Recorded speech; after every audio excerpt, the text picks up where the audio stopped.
informed on your vote. I'm Lisa Pressler, live at Second Harvest Food Bank, where volunteers and workers are working to support hundreds of thousands of local residents affected by the recent SNAP cuts. My dad was always working, and he did it for his family and he did it for the people that he loved, which were a lot of his customers. And hear how an OC family is remembering a beloved local food truck driver and his impact on the community. That plus your weather and sports coming up on Chapman News. From Orange, California, live from Dodge College of Film and Media Arts, this is Chapman News. Good afternoon and welcome to Chapman News. I'm Nico Schwegler. And I'm Angela Hara. It's election day and the nation is watching what is happening here in California with Prop 50. This is now one of the state's most expensive elections. Indeed, Angela. We have Prop 50 live team coverage on this election day with our reporters Nathaniel Rudolph and Ryan Kaiser. Nathaniel will explain Prop 50's proposed redistricting, and Ryan will tell us about the possible impact on Orange County. Yeah, we start with Nathaniel. Nathaniel, can people still vote on Prop 50? Yes, people still can, Angie. However, today is the last day to vote on Prop 50. The state says already over 6 million votes have been cast, and voting centers will close at 8 o'clock p.m. So you can still drop off your ballot or cast your vote at your local voting center until then. You can use the link on your screen to find the closest ballot drop-off location or voting site near you. If you still haven't registered to vote, don't worry. You can still register in person at any voting center and cast your ballot on the same day. So what exactly is Prop 50?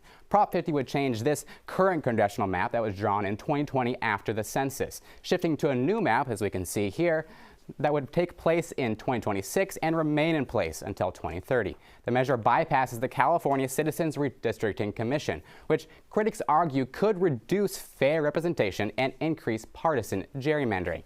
The push began after Texas updated their map from this existing map here to this proposed map, and they were able to do this without a public vote. Since then, states including Utah, Missouri, Ohio, and North Carolina have all followed suit. If all these redistricting changes take effect after the midterms next year, it could result in approximately 189 Democratic seats and 210 Republican seats in the House, with 36 still being highly contested. Remember, you need at least 218 seats for a majority. Pollsters say Prop 50 is likely to pass, with an Emerson College poll saying 50% for and 37 against, and another poll saying 56 and 40. So according to the polls, it looks likely for the yes vote. And if it is approved here in California, many Republican districts could shift Democratic, especially in the northern parts of the state. For example, here in districts 1, 2, and 3, the new map incorporates areas that historically vote Democratic. District 2 now contains much of the area that voted 71% for Democratic presidential candidate Kamala Harris in 2024. The new District 1 also expands into areas from former Districts 2 and 4, both of which would lean Democratic. As we can see here, down in these blue areas, these coastal cities are part of this District 2, and that's what's turning this district blue. And also District 1 edging into here as well, and District 3 coming into Sacramento, another blue area. Here in Orange County, however, we can see our old map here of Orange County. The map also creates significant shifts. If we can shift over to our new map here, we can see, first of all, with District 47, currently represented by Democrat Dave Min, would no longer include GOP stronghold Huntington Beach, and would instead expand further into Tustin, Irvine, and Lake Forest. District 42, represented by Democrat Robert Garcia, which previously was over here, is now stretching in to Orange County along the coast, which would come into Huntington, Newport, and Costa Mesa. When simulating the 2024 presidential election using the Prop 50 map, we can see down here that the bias of these districts within OC is only shifting about negative 0.28 points, which means that each party, Democrat or Republican, is not gaining much advantage with this new map. To check whether your congressional representative would change under Prop 50, you can check out the link on your screen. Overall, Democrats hope to pick up approximately 5 seats, including in District 32, 48, 1, 3, and 41, which borders Orange County. Now the Chapman campus is part of District 40, which would also be slated for some changes under Prop 50. For that part of the story, let's check in with our reporter Ryan Kaiser in the city of Orange. Hi, hey Nathaniel, thanks. I'm here outside of El Modena Public Library here in the city of Orange. It's one of the voting centers where people are deciding on Proposition 50. Now, we've already talked about the number of different national implications this could have if it's proposed, or if it passes, excuse me. But there's also a number of local implications. Take a look at this map. This is Congressional District 40, and as you can see here, it encompasses most of eastern Orange and all of Villa Park. And then it extends into southern Orange County. If Proposition 50 passes, this is what the district could look like. The boundaries would move further east and encompass more rural areas in Riverside County, like Murrieta, Temescal Valley, and Menifee. The new district would include areas that right now are a part of District 41, which is currently represented by Republican Ken Calvert. According to data included in the redistricting plan, if Prop 50 passes, District 40 would still likely be held by a Republican. Right now, Republican Congresswoman Young Kim represents the district, but it's unclear what the midterm election would look like for this district if Prop 50 is passed. I spoke with a current resident of District 40 and asked him how he feels about his district changing. Take a listen. I support Proposition 50 to the fullest extent. And are you aware that if it passes, your district could change? I'm happy with that. You're happy with your district changing? Absolutely. Now, there are also a number of people who are against Prop 50. For example, the California Republican Party states, quote, "Californians created the gold standard for fair elections, independent, citizen-led redistricting that ensures voters pick their representatives, not the other way around. Prop 50 would tear that down, even temporarily, handing the power back to Sacramento politicians. That's not progress, that's going backwards," unquote. And I know Nathaniel's already told you, but it is worth mentioning that if you're still trying to get out and vote today, voting centers will be closing at 8 p.m. You can find your local Orange County voting center by visiting ocvote.gov. Reporting live from El Modena Public Library here in Orange, I'm Ryan Kaiser. All right, thank you, Ryan. If you want to cast your ballot in person today but don't have a way to get to your local voting site, there is help. Some rideshare organizations are offering free or discounted transportation to polling sites. Check out the Rideshare to Vote website by reserving a ride 2 hours in advance. Lime scooters and e-bikes when you use the code VOTE 2025. Or you can get discounted rides from Lyft or Uber. Rideshare to Vote relies on volunteers to provide this service on Election Day. And if you are interested in volunteering, you can do so through their website. Dick Cheney, a powerful and controversial former vice president, has died at the age of 84. Cheney served as George W. Bush's vice president from 2001 to 2009, his political career spanning over 3 decades. He was known for expanding the role of the vice president, which opponents called a power grab. But Cheney did not shy away from controversy. His support of the Iraq War was heavily criticized. More recently, he slammed President Trump as an, quote, extreme danger to the country after Trump went after Cheney's daughter, Liz, a former U.S. Congresswoman. Cheney had a history of heart issues as well. He died from complications of pneumonia and cardiac and vascular disease. Many in Santa Ana are mourning the loss of a beloved community member killed in a recent traffic accident. Our Madison Miller spoke with the victim's family. As a giver, Ricardo ran Ayala's Food Service, a food truck featuring traditional Salvadorian food. His loved ones say family was everything to Ricardo. Porque él fue el primero que emigró aquí. He was the first one of our family to come here to the United States. He came to Santa Ana, California, and he was a person who found his siblings to be very important to him, and he would do anything for them. Ricardo's sister, Maria Elena, told me he came to the U.S. as a child seeking a better life for his family. So he did just that, bringing his siblings to the U.S. one by one. Reía, bromeaba. He laughed. He joked. He would laugh and he would always show kindness to each other.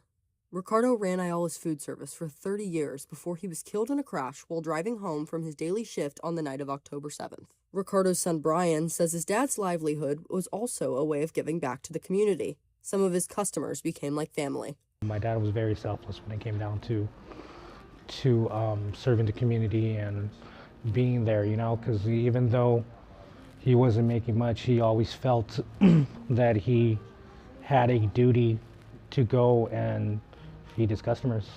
His family says Ricardo's purpose was never about making money, but rather about providing for the community, making sure no one went hungry. If he ever felt that someone needed something from him, he was always willing to lend out a hand. You know, a lot of people would go to him when they didn't have anything, and he would always help them out. You know, without trying to get anything in return. Family, friends, and community members gathered in Anaheim last week to remember Ricardo, a reminder to all of just how much of an impact he made in Orange County. From everything that I can recall from my mind and my heart, I would just thank him for everything he's ever done for us.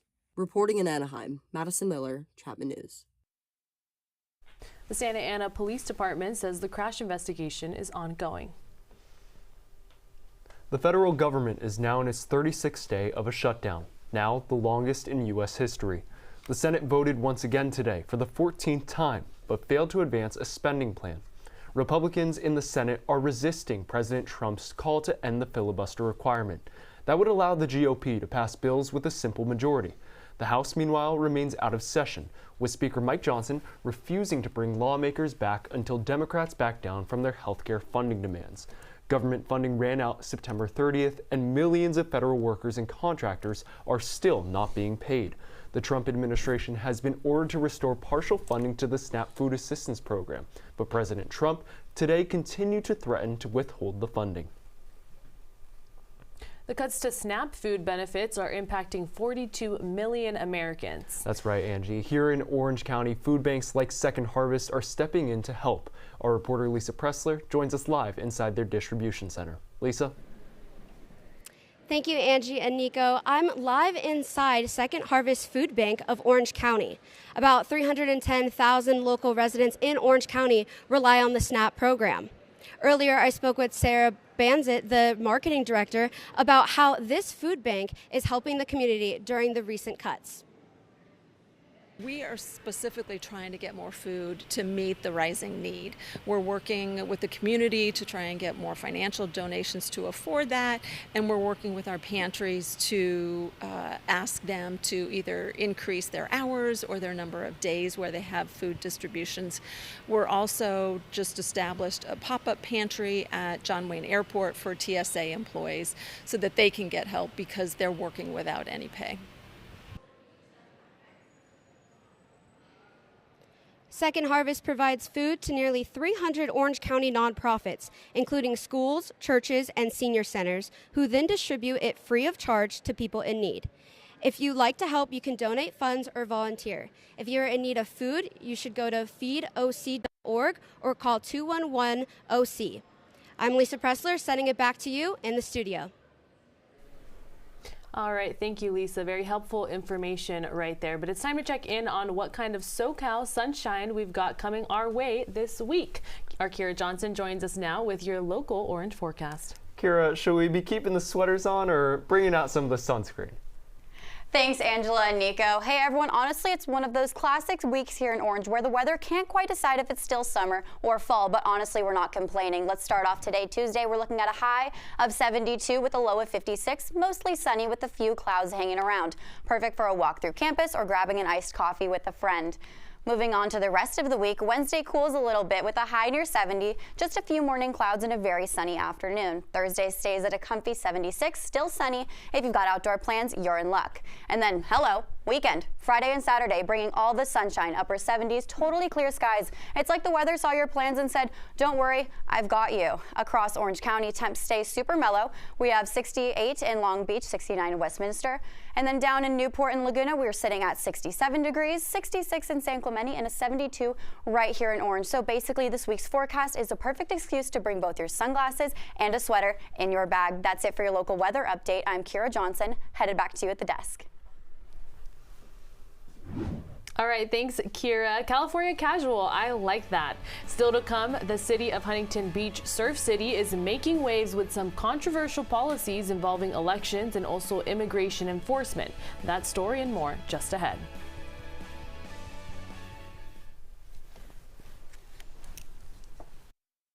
I'm worried about Mom. Mom? She's fine. These the ones, right, Mom? Yeah. Groundlings. sweet potatoes. Daddy, it's salty. Some things come with age. And some don't. Early detection of Alzheimer's can lead to better care for your loved one. Learn the early warning signs at 10signs.org.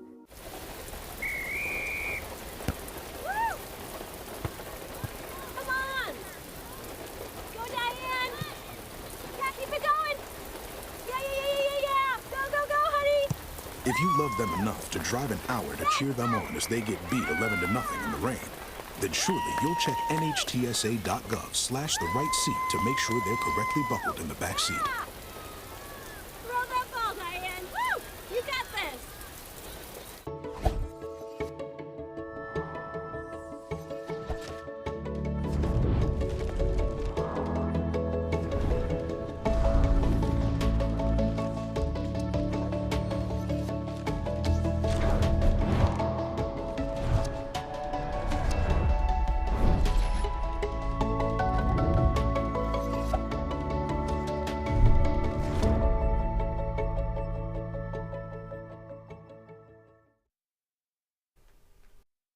The Supreme Court is set to take on a case involving one of President Trump's controversial executive actions. Starting tomorrow, the court will hear arguments for and against the president's sweeping tariffs. President Trump says he's acting under the authority of the International Emergency Economic Powers Act, but opponents say he's overstepping, and that the law is more typically used to impose economic sanctions, not tariffs. Administration officials say even if the Supreme Court rules against them, most tariffs would continue under other trade laws. The High Court's decision could redefine presidential power on trade issues and impact American foreign policy for decades to come. Bomb threats in New Jersey on this election day forced the closing of some voting locations. The governor's race in that state and in Virginia are being closely watched. The voting locations, which had to close in New Jersey, were moved so voters could still cast their ballots. The race between Democrat Mikey Sherrill and Republican Jack Ciattarelli is said to be very close. The current governor, Democrat Phil Murphy, has termed out. In Virginia, history will be made with the elections of the state's first female governor. Democrat Abigail Spanberger and Republican Winsome Earl Sears are also said to be locked in a close race. And there could be big changes coming to the Big Apple. Voters in New York are deciding who will be the city's next mayor. The three-way race between Democratic nominee Zohran Mamdani, independent candidate and former governor Andrew Cuomo, and Republican nominee Curtis Sliwa has received national attention. Recent polls show the 34-year-old Mamdani, a Democratic socialist, continues to hold a double-digit lead leading up to today, and more than 750,000 ballots had already been cast in 9 days of early voting, a new record. If elected, Mamdani would become the first Muslim mayor in New York's history.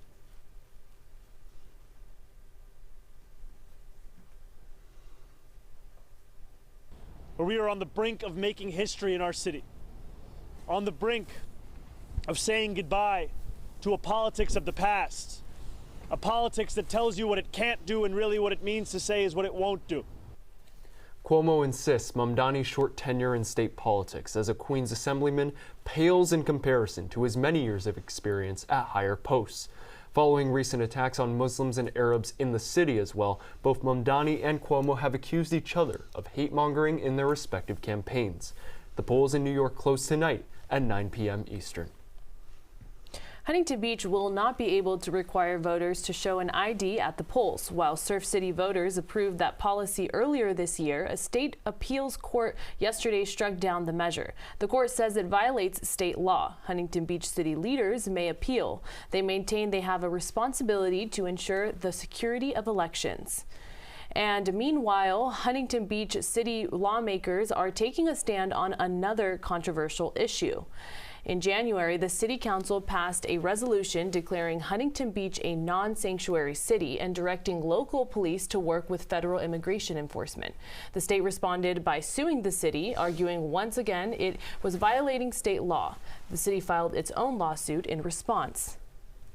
Basically, it's the fundamental job of a city council, city government, to provide safety to the fullest extent for its citizens. and the provisions put in place by some of the governor and Bonta that prevent us from fully placing that law enforcement capabilities. We say, no, our citizens deserve it. Huntington Beach first. Civil rights groups have joined the legal fight, saying the non-sanctuary resolution endangers immigrant communities. Here in Orange County, only Santa Ana has declared itself a sanctuary city. Statewide, Los Angeles, San Francisco, and Berkeley also have that status. All right, well, we've seen what's happening here in Orange, but of course, what about the rest of the country? Great question. Kira Johnson has our national weather rundown. Kira? Yeah, let's take a look at what's happening across the country.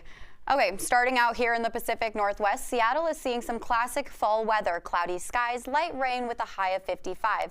And then further down south, San Francisco stays mostly cloudy at 63 degrees, while Las Vegas enjoys some sunshine at 81. Moving inland, heating up across the desert, we see Palm Springs and Phoenix, both in the upper 80s, dry and sunny per usual. Denver also looking warm with a high around 89 degrees. Down south in Houston at 91 degrees, it is still sunny and humid, while Atlanta sits at a comfortable 69 degrees, clear skies there too. Heading north, things cool off. Minneapolis is at 59 degrees under partly sunny skies, with Chicago at around 60 degrees. It's a mix of sun and clouds over there. And then on the East Coast, Washington, D.C. sits at a pleasant 63 degrees. And New York City is feeling that chilly gray fall rain at 61 degrees. Finally, Miami wraps up with the warmer temps in the upper 70s, but expect more clouds and a few scattered showers throughout the day. And before we wrap up this news forecast, let's take a look beyond the clouds and look up at the sky. It's actually putting on a crazy show this week. Wednesday, November 5th, we'll see the full beaver moon, which also happens to be a supermoon, meaning it's a little bit closer to Earth and looks extra bright. Just look at this behind me. Giant, big, orange, beautiful moon. It peaks at about 8:19 a.m. Eastern, and you'll want to catch it Tuesday night or Wednesday evening when it's rising on the horizon. Astrologers say that this full moon brings closure, change, reflection, so it's really the sign that you've been waiting for if you want to reset after these holidays. Anyways, that's it. I'm Kira Johnson. Thank you for watching this weather update, and whether you're tuning into the skies or the stars, I hope you have a great week ahead. Damn, that's a fun beaver moon to see. And there's a vacant seat in the Anaheim Union High School District. This comes after the resignation of longtime board member Catherine Smith. The open seat is for Area 3, which includes Magnolia High School, Savannah High School, and Lawara High School. A special board meeting to interview candidates is taking place this Thursday at 5 p.m., and there will be a public hearing set for next Thursday, November 13th. Whoever is appointed will fill the Area 3 seat until an election next year. The 5-member board sets policy and the budget for the Anaheim Union High School District. Orange County is taking another step towards cleaner public transportation. The Orange County Transportation Authority has begun rolling out its first fleet of zero-emission buses, part of a statewide push to reduce air pollution. The OCTA says the new buses, which are powered by hydrogen fuel cells and electric batteries, will cut greenhouse gas emissions. Right now, there are 10 zero-emission buses in service. However, another 50 will be in operation next year. The cost of the buses is covered by a combination of federal and state funding as well as local taxpayer dollars. The OCTA plans to transition its entire bus fleet to zero-emission models by the year of 2040. Down in Irvine, the Irvine Company is expanding its footprint here in Orange County. The real estate giant is in the process of building 3,000 new units in Orange County, with a focus on renovating existing spaces. Irvine Company is converting office space near the Irvine Spectrum Center into a 1,400-unit apartment complex. Irvine Company is the country's 12th largest apartment developer.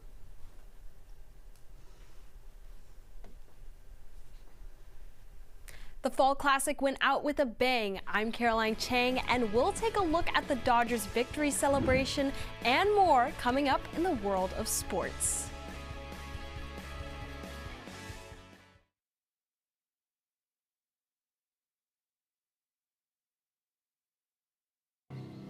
For decades, I've taught you everything I know.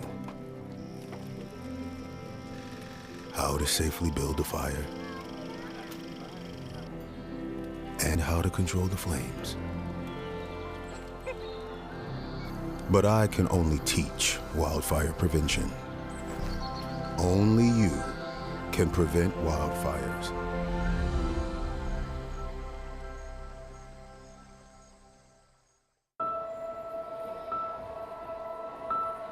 Some people judge a book by its cover, and if you're not what people are looking for, you're kind of like a reject.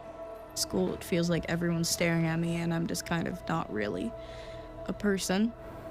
It just was hard today. Nobody was listening to me. And I'll try to understand me more, and I'll try to do the same. Listening is a form of love. Find ways to support your kids at sounditouttogether.org. The impact of a meal goes well beyond feeding our bodies. Because when people are fed, futures are nourished. Everyone deserves to live a full life. And with your help, together we can end hunger. Join the movement at feedingamerica.org/actnow. All right, well, last semester we talked with Chapman swimmer Sammy Fuji, who is preparing to represent Team USA at this year's Deaf Olympics. That's right, Angela. Our reporter Aussie Han caught up with her recently to see how she's training and the community support behind her. Over the past summer, Chapman Jr. Sammy Fuji has been hard at work as she prepares for the Deaf Olympics. I joined the Nova Masters team, which is down in Irvine. And, I just been going there like every other day. Sammy has been swimming competitively for almost a decade. After competing in the last Deaf Olympics, she's ready to challenge herself again and make even more memories with athletes from around the world.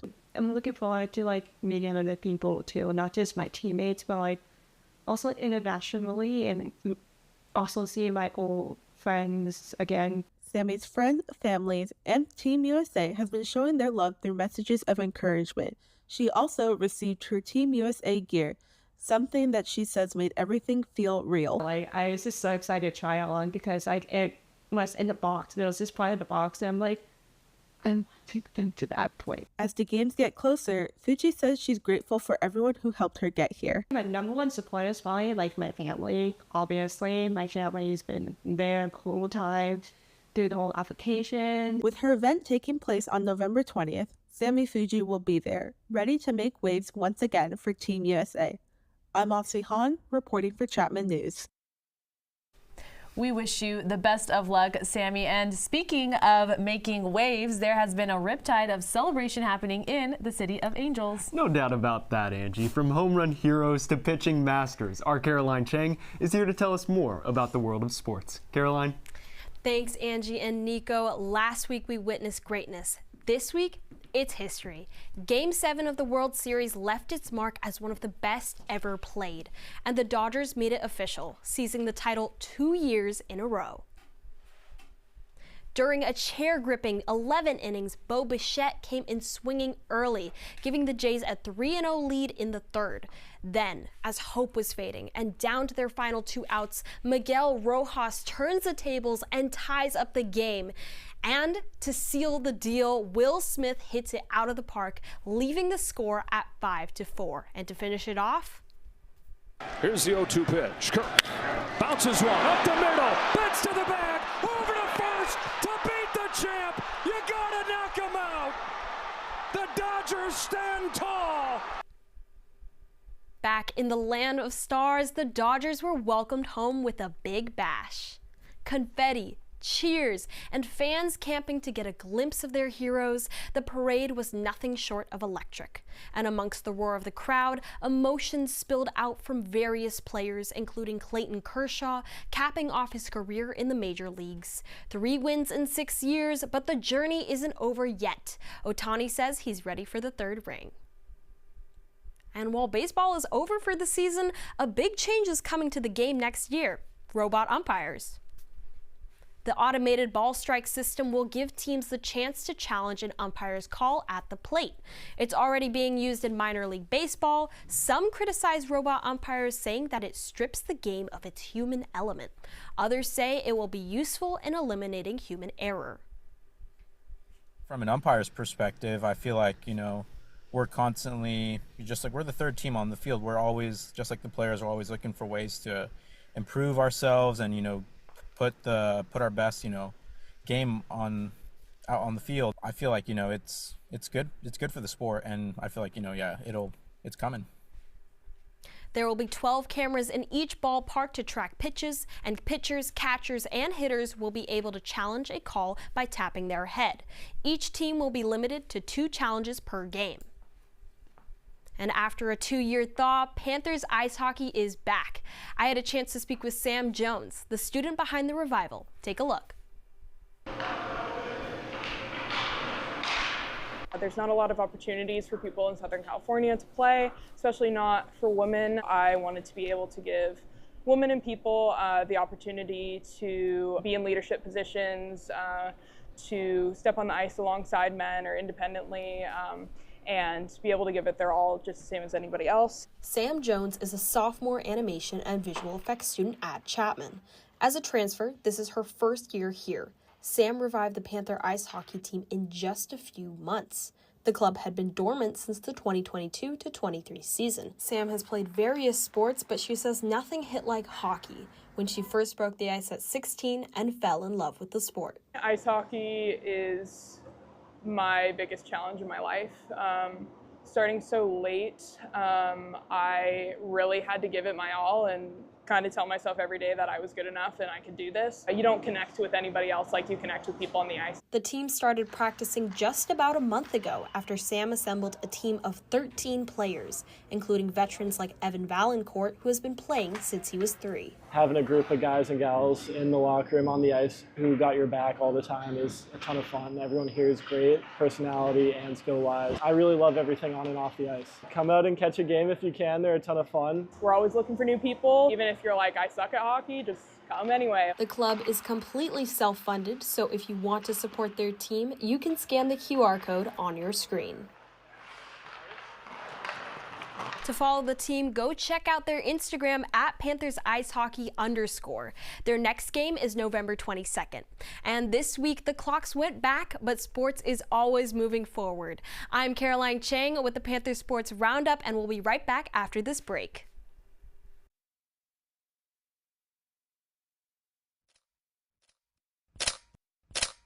Good afternoon. I'm Natalie Ross. And I'm Samantha Thomas. Good afternoon and welcome to Chapman News. I'm Steve. Good afternoon and welcome to this edition of Chapman News. Since 2010, Chapman News has been covering weather, entertainment, sports, politics, and news, broadcasting from Dodge College's Marionette Studios.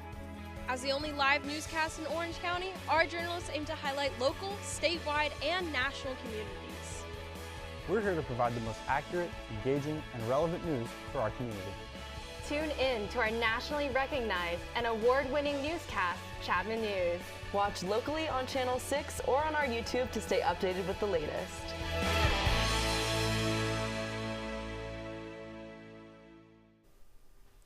A story about friendship, identity, and finding home in unexpected places is making its OC debut at the South Coast Repertory in Costa Mesa. The play, The Heart Sellers, is the story of 2 women, one Filipino and one Korean, who meet by chance in a supermarket on Thanksgiving Day, 1973. The women form an unlikely bond over frozen turkey, homesickness, and what it really means to be American. The production manager for the show, Maisie Chan, who is also a Chapman alum, says a unique part of the show is the set, which features live cooking that fills the theater with the smells of Thanksgiving dinner. Doing this show right now is so important because I think, as even back then, but to now, is like, what is it being American? And all Americans come from all shapes and sizes, all different colors, and I think it's just like, I will say this is a true American story. The Heart Sellers has been praised by the website Broadway World as, quote, a laugh-aloud love letter to friendship. The show is running through November 16th at South Coast Repertory in Costa Mesa. And if you're a fan of vintage rides, this next story is for you. Chapman News reporter Kira Johnson cruised over to Anaheim's first ever classic car show to see what makes these old school wheels just so special. If you happen to cruise down Center Street Promenade the weekend before Halloween, you may have stumbled upon Anaheim's first classic car show. From retro cruisers to vintage muscle cars from the 60s, the city of Anaheim hosted car owners and enthusiasts to celebrate a long history of classic rides. One car show exhibitor, Pete Agranado, describes the unique aspects of his 1977 Chevy Nova. Now this is the hatchback model, which you can turn into a bed on the inside there. And when you want, the back seats will flip up and you can take this out and it'll be a regular car. Automobiles from many time periods and locations cruised all over to Anaheim to participate in this new fall tradition. Car connoisseurs enjoyed festivities all day long. As dusk was approaching this festive showcase, there were awards to still be presented. The top 5 best in show cars were recognized with a plaque. Art Jennings, the owner of Helms Hemi from Arizona, says he is honored to showcase the CUDA in Anaheim. People love the color of this car. Pretty beautiful. We made this color by mixing 3 every gallon to inks pouring it together to make this color. So this color, it's not going to be duplicated. We call it Wicked Green Out. The roaring engines and fresh coats of paint not only demonstrate timeless style, but the event also brings together the Anaheim community. I'm Kira Johnson, reporting from Chapman News. A new program at Mission Viejo Animal Services is striking a chord with shelter pets and volunteers alike. The shelter is participating in Wild Tunes. That's a nonprofit founded by a 12-year-old from Houston. The program invites musicians to play live music at local animal shelters. Since its start, Wild Tunes has expanded into 5 states with more than 400 volunteers. The program not only helps pets form positive connections with humans, but also brings the community together through music. And it's just such a beautiful thing to watch. I always watch them like very intently and just kind of see how they're reacting and how they feel. And you could see something in them, you know, that just like, you just watch their eyes and you see them just calm down. And that's a beautiful thing to watch. Wild Tunes hopes to continue expanding across the country, helping even more pets find their forever homes. Man, Angie, they just look so cute, and you've combined the concert in there as well. I mean, just a fantastic thing that they're doing out there in Mission Viejo Animal Services. Oh yeah, absolutely. And what stuck out to me, the 12-year-old? What were you doing at 12, Nico?